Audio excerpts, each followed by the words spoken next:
सवाल ये भी खड़ा होता है कि कैसे श्रीलंका के हालात इस कदर बदतर हो गए, कैसे एक मुल्क कर्ज और कंगाली के कगार पर पहुंच गया और कौन इसके लिए जिम्मेदार है। देखिए रिपोर्ट।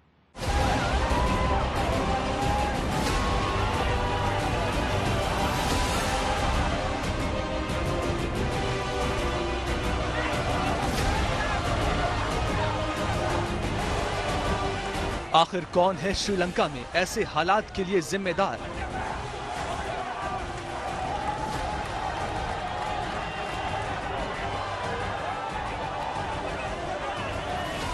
आखिर क्यों भुखमरी की कगार पर पहुंच गया श्रीलंका?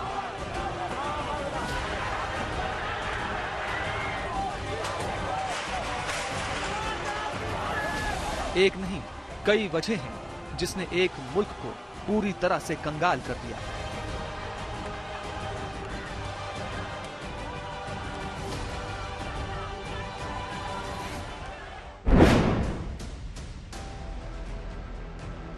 कोरोना ने पूरी दुनिया को आर्थिक झटके दिए, लेकिन सबसे ज्यादा नुकसान उन मुल्कों को हुआ जिनकी इकोनॉमी टूरिज्म पर निर्भर करती थी। सरकारी आंकड़ों के मुताबिक टूरिज्म श्रीलंका की जीडीपी में 10% का योगदान देता है। कोरोना महामारी की शुरुआत के बाद करीब 2 साल से ये सेक्टर तबाह है। अभी बिगड़े हालात में कई देश अपने नागरिकों को श्रीलंका की यात्रा करने से बचने की सलाह देने लगे हैं। करेंसी एक्सचेंज की समस्या का हवाला देकर कनाडा ने हाल ही में ऐसी एडवाइजरी जारी की है। इसका श्रीलंका की आय पर बुरा असर हुआ है। श्रीलंका की सरकार का एक हालिया निर्णय इस संकट का तात्कालिक कारण माना जा रहा है। दरअसल सरकार ने केमिकल फर्टिलाइजर्स को एक झटके में पूरी तरह से बैन करने और 100% ऑर्गेनिक खेती का निर्णय लागू कर दिया। अचानक हुए इस बदलाव ने श्रीलंका के कृषि सेक्टर को तबाह कर दिया।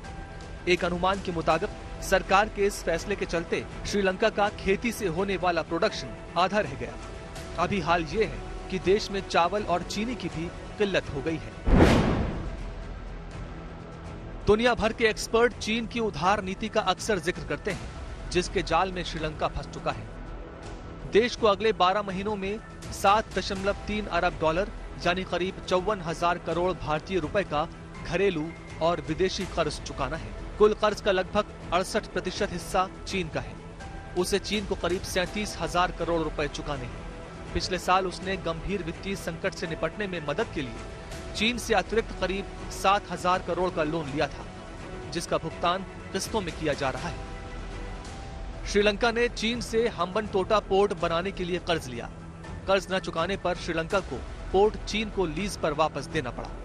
यानी चीन के जाल में श्रीलंका बुरी तरह से फंस चुका है, क्योंकि जो हालात बने हैं उससे कर्ज से पार पाना श्रीलंका के लिए आसान नहीं है। एक महीने में 45% तक श्रीलंका की करेंसी घटी है।